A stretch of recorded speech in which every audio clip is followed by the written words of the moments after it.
Assalamu alaikum girls. Hope you all are fine. Girls, take out page number 53.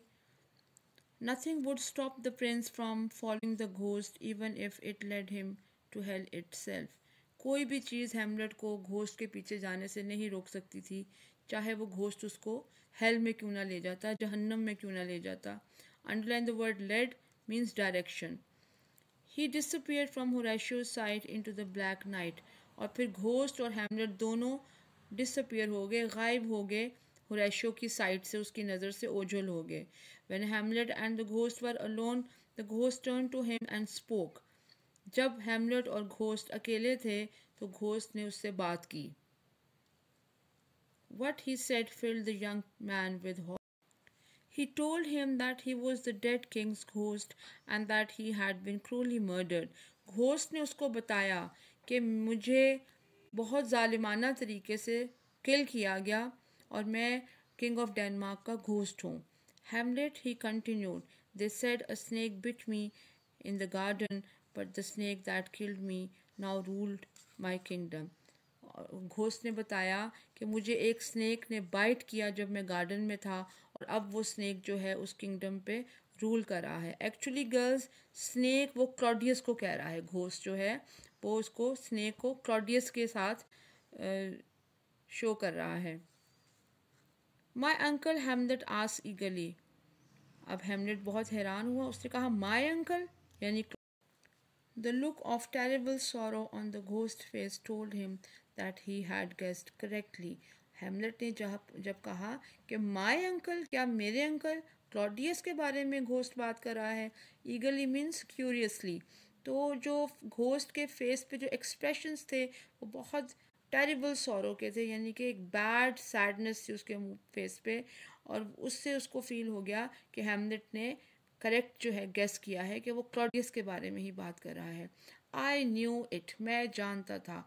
The Prince exclaimed, ये Hamlet ने कहा. Claudius had murdered his own brother. Claudius ने अपने ही भाई का मर्डर किया था. He he had wanted both to be king and to marry Gertrude. वो दोनों बातें चाहता था, एक तो किंग बनना चाहता था और एक गर्ट्रूड से शादी करना चाहता था.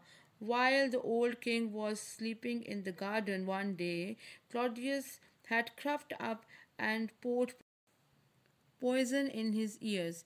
It was a horrible death. एक दिन जब बादशाह ग्राउंड में गार्डन में सो रहा था तो क्लॉडियस आहिस्ता से स्लोली से आया और उसके कान में पॉइजन डाल दी. Underline the word crept means move slowly. और उसके कान में जब पॉइजन डाल दी तो उस एक खौफनाक डेथ हो गई. And now son my dear, your dear father is unable to get to heaven. और मेरे प्यारे बेटे, अब तुम्हारा बाप हेवन में, जन्नत में नहीं जा सकता. I died before I could pray for forgiveness. मैं माफ़ी मांगे बगैर ही मर गया. And now I must burn, और मुझे अब जला दिया जाएगा.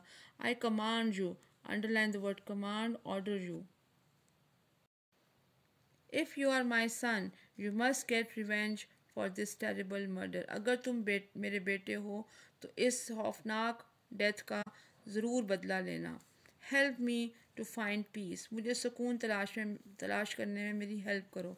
बट द घोस्ट एडेड, लेकिन एक बात और घोस्ट ने कही. Do not harm your mother. अपनी माँ को मत नुकसान पहुँचाना. You must leave her to be punished by her conscience and by heaven. उसको खुद से सोचने देना कि क्या रॉन्ग था और क्या राइट था और उसे क्या पनिशमेंट मिलनी है. Then the ghost vanished. Vanished mean disappear, गायब हो गया. ये बात कह के घोस्ट जो था वो गायब हो गया. Oh God, from this moment on I swear I will think of nothing except the ghost command. To get revenge for this murder, Hamlet shouted to the night sky. Oh God, from this moment on, I swear I will think of nothing.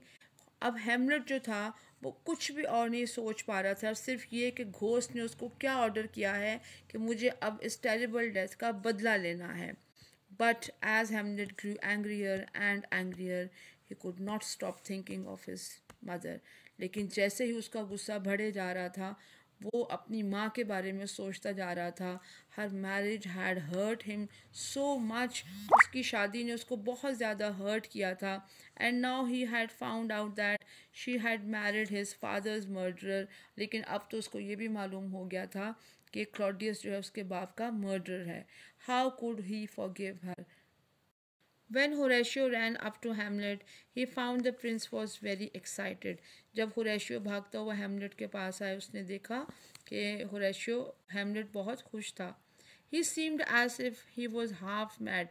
लेकिन ऐसे दिखाई दे रहा था जैसे half mad हो गया हो, आधा पागल हो गया हो। Hamlet made his friend and the guard swear never to, page number 54, never to tell anyone what had happened that night. हेमलेट ने गार्ड को और होरेशियो को स्टॉप कर दिया कि किसी को आज की रात के बारे में नहीं बताना कि क्या हुआ था। Then he warned Horatio that from now on he was going to pretend to be mad. और उसने होरेशियो को कहा कि अब मैं अपने आप को मैड शो करूँगा। Pretend mean to show, and he had a good reason for it, और उसके पास इसकी बहुत अच्छी वजह है। But Hamlet did not tell him the ghost terrible secret, लेकिन हेमलेट ने होरेशियो को वो सीक्रेट नहीं बताया जो गार्ड ने, जो घोस्ट ने हेमलेट को बताया था। Thank you girl.